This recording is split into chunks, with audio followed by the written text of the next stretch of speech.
مسلمانوں میں روزے کا آغاز مکی زندگی سے ہوا تھا۔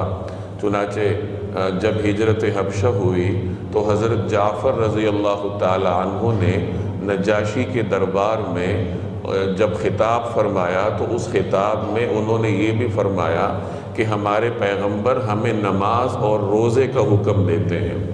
ہجرت حبشہ مکی زندگی میں ہوئی۔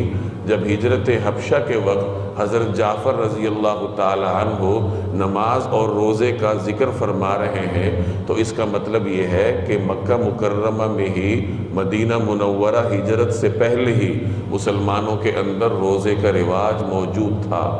چنانچہ بعض علماء فرماتے ہیں کہ یہ جو 10 محرم کا روزہ ہے یہ قریش مکہ بھی رکھا کرتے تھے۔ ممکن ہے کہ یہ دین ابراہیمی کی کوئی یادگار ہو جو کہ مکہ والوں کے اندر موجود ہو۔ بہرحال یوم عاشورہ کا روزہ قریش مکہ میں بھی موجود تھا اور مسلمان بھی یہ رکھا کرتے تھے۔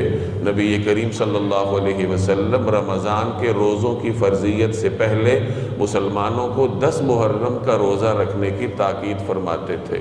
آپ صلی اللہ علیہ وسلم رمضان المبارک کے علاوہ بھی مختلف روزوں کا اہتمام فرماتے تھے۔ چنانچہ ہفتے میں پیر اور جمعرات کے دن نبی کریم صلی اللہ علیہ وسلم روزہ رکھتے تھے۔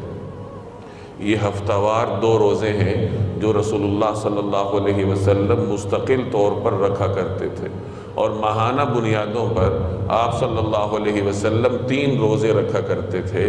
ایام 20 کے 3 روزے، 13، 14 اور 15، یہ جو 3 دن ہیں ان کو ایام 20 کہا جاتا ہے کہ جن دنوں میں چاند روشن ہوتا ہے۔ تو ان دنوں کے روزہ جناب رسول اللہ صلی اللہ علیہ وسلم رکھا کرتے تھے، اور صحابہ کرام میں بھی ان 3 روزوں کا رواج تھا۔ آج بھی آپ عربوں کو دیکھیں گے کہ وہ پیر اور جمعرات کے روزے بھی رکھتے ہیں ہفتہ وار، اور ماہانہ بنیادوں پر ایام 20 کے روزے رکھا کرتے ہیں۔